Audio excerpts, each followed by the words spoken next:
નમસ્કાર, મારું નામ શાહિયાર સિંધી. હું આજે એક ખેડૂતના ત્યાં વિઝિટમાં આવેલો છું. તો આપણે સાથે ખેડૂત મિત્ર ઉભાયેલા છે, તો એમનું નામ જાણીશું. નમસ્કાર સાહેબ. નમસ્કાર સાહેબ, તમારું નામ? બોલો. મહેમૂદ ખાન ફિરોજ ખાન તુવર, વડગામ. વડગામ, ઓકે. તો તમે આ ખેડૂત વડગામના છે, એમને એરંડાના ખેતરમાં આપણી ભૂવસ્ત્ર અને ઓલિફ જ આપેલું છે, ફર્સ્ટ ડોઝ જ આપેલો છે. અને તમે જોઈ શકો છો કે આ ખેતરમાં તમે જોઈ શકો છો કે સારા એવા ફોટાઓ એરંડાના છે.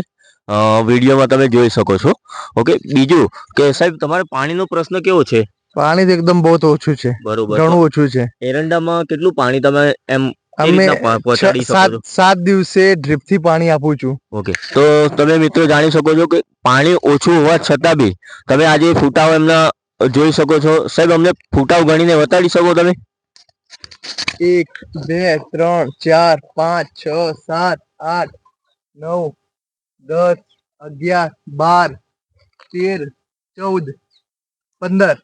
ઓકે. તો ઓછું પાણી હોવા છતાં બી આપણું ભૂવસ્ત્ર ઓલિફ નાખવાથી 15 મિનિમમ ફૂટાવ આવી શકે એવું આપણને જોવા મળી રહ્યું છે. તો તમે આ પ્રોડક્ટથી ખુશ છો? ને હું ખુશ છું, ઘણું સરસ છે. હું 3 વર્ષથી ભૂવસ્ત્ર અને ઓલિફ યુઝ કરું છું. અને મારા ઘઉં બી વાયેલા છે, એ બી મેં ભૂવસ્ત્ર અને ઓલિફ યુઝ કર્યું છે. હું દરેક ખેડૂતને સલાહ આપીશ કે આ યુઝ કરશો તો આ વર્ષે નહીં, આવતા વર્ષે બી તમારી જમીન ફળદ્રુપ થશે અને એમાં પાક સારો એવો મળશે. અને પાણી હોય તો વધારે યુઝ કરી શકો છો તમે. ઓકે. તો ખેડૂત મિત્રોનું કહેવું એમ થાય છે કે તો પાણીવાળા જે ખેડૂત છે એમને તમે ફૂટાવ બી વધારે આવી શકે, પાક બી વધારે લઈ શકે આપણું ભૂવસ્ત્ર, ઓલિફ, ગ્રો મેજિક અને એમઆઈ સ્પ્રેથી. તો થેન્ક યુ સો મચ. મિત્રો જોઈ શકો છો એરંડામાં કેટલો બધો ગ્રોથ દેખાય છે તમને. અહીં તમે લાઈવ જોઈ શકો છો.